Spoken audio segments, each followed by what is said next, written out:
আপনাদের কোনো দাম নেই, কারণ আপনারা গরিব কামলা। আমরা কোটিপতি, আমাদের টাকা পয়সা আছে। যাদের টাকা পয়সা আছে তাদের অবশ্যই দাম আছে। এত কথা না বলে যান।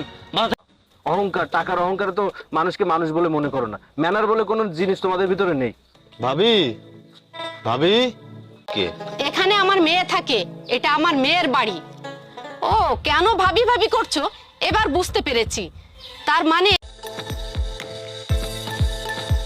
মামি তোরা চলে এসেছিস, দেখেছো আমার মেয়ে জামাই এসেছি। এদিকে রাস্তা খুব চাপা তো ভেতরে নিয়ে আসতে পারিনি।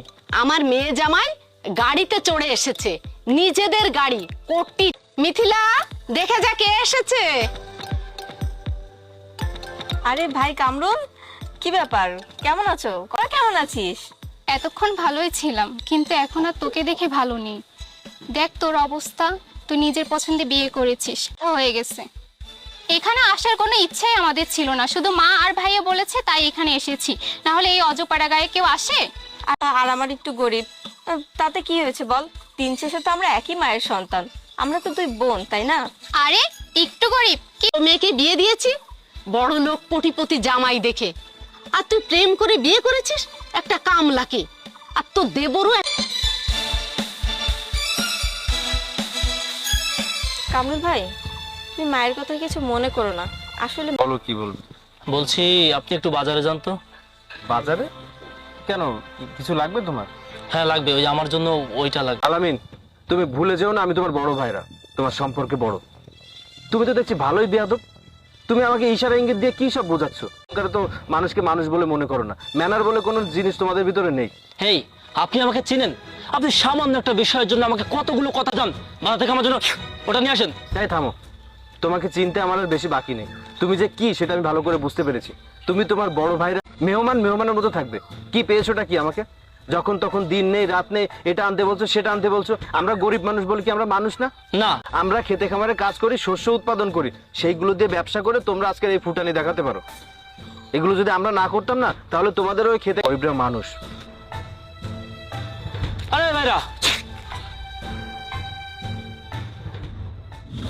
কোনো এসছি নেই। বেআইন কি হয়েছে, এমন করছেন কেন?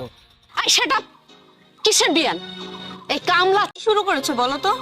গতকাল থেকে তুমি আমার স্বামী আর দেবরের সাথে খারাপ ব্যবহার করে যাচ্ছ, আজ আমার শ্বশুরের সাথেও খারাপ ব্যবহার করছো। কি সমস্যা তোমার? ফ্যামিলির মেয়ে, হ্যাঁ জানবি কি করে? তুই তো এই চাষাদের সঙ্গে মিশে তোর বেরেনটা ওই চাষাদের মতোই। এত কথা ভালো একটা ফ্যানও নেই, এই গরমে থাকলে আমি তো অসুস্থ হয়ে পড়বো। মা, ভেবেছিলাম একটা জানি, আমি তো ভুলেই গিয়েছিলাম যে এটা চাষাদের বাড়ি। এই টিনের ঘরে কি এসি থাকে? বেআইন, আমি একটা কাজ। আগের থেকে ফ্যানটা নিয়ে আসতে পারলেন না? বেআইন, আমি তো আগে জানতাম না যে আপনারা আসবেন, আর যদি জানতাম তাহলে আগে থেকে। আপনাদের মতো ছোট লোকদের আমার ভালো করে চেনা আছে। মুহূর্তের মধ্যে একটা নাটক সাজিয়ে বসে আছেন। আপনিও যেমন। আর তুমি কিন্তু এবার বেশি বেশি করছো। আমার শ্বশুরকে নিয়ে আর একটাও বাজে কথা বলবে না। এই চুপ কর, তুই আমাকে আর মা বলে ডাকবি না, আমি তোর মা না। কোথায় যাচ্ছেন, খাবেন না? না রে মা, খাবো না, একদম ভালো লাগছে না, ইচ্ছাও করছে না খেতে। এখানে আসতে বলেছি, তারা নিজে থেকে এসেছে, নিজে থেকে ঝামেলা পাকাচ্ছে। এখানে আমার কি দোষ আছে বলুন? মা, তোমার করে ওই বড় লোকদের থেকে আমি এখানে হাজার গুণে ভালো আছি। লাগবে না আমার বাড়ি গাড়ি টাকা পয়সা কোনো কিছু। ওই যে একটা কথা আছে না, দুষ্টু গরু। ম্যাডাম, এসে বাসা ভাড়া দেবো না? হ্যাঁ বাসা ভাড়া হবে, কিন্তু আপনি তো মুসলিম। না, আমার নাম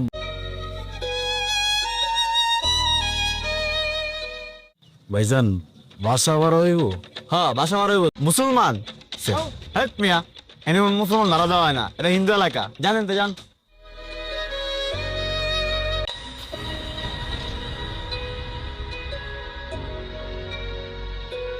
কি ব্যাপার? অনেকক্ষণ যাবত দেখতেছি বাসা পড়ে আছে, ভাড়া পাচ্ছ না? না, বাসা তো আছে, সমস্যাও আছে। সমস্যা মানে সমস্যা কিসের? আমি আসলে মুসলমান, আমার নাম হইতেছে মোহাম্মদ নূর আলী। মুসলমান? মুসলমান হলে তো এই এলাকার ভিতরে তোমার বাসা। ওই গ্রামের পড়াশোনা শেষ তো শহরে এসেছিলাম পড়াশোনা করার জন্য। আপনি কোন তো এই সেই কোন জায়গায় শরীর, আমার তো ক্লাসে আইতে আইতে দিন পার হয়েছে ভোগা। এই জন্য ভাবছিলাম যে এটা আমার কলেজের আশেপাশের এলাকা, এই জায়গায় কেউ আমারে ভাড়া দিতেই রাজি না। তোমার চিন্তা ভাবনা অনেক ভালো, একমাত্র পড়াশোনায় আছে, মানে লেখাপড়ায় আছে। জি আছেন, আমারে ব্যবস্থা করে দিবেন, অনেক উপকার হইব ভাইজান। সত্য কথাই বলতেছি। আপনার লয় তখন দেওয়া কথা কইতাছি। নমস্কার মোনা দিদি। নমস্কার বিজয় দাদা, কেমন আছো তুমি? এই তো আছি। আসলে তোমার বাসায় আসছে বুঝছো, মানে লেখাপড়ার জন্য আসছে। বাহ, ভালোই তো, লেখাপড়া করতে আসছে, তাহলে তো আমাদের সাপোর্ট কর। আমি মুসলমান তো।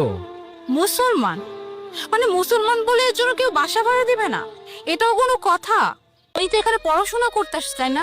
উনি যদি পড়াশোনা করে যদি ভালো কিছু করতে পারে, এটা তো আমাদের দেশের জন্য ভালো, আমাদের সমাজের জন্য তো আমরা সেম।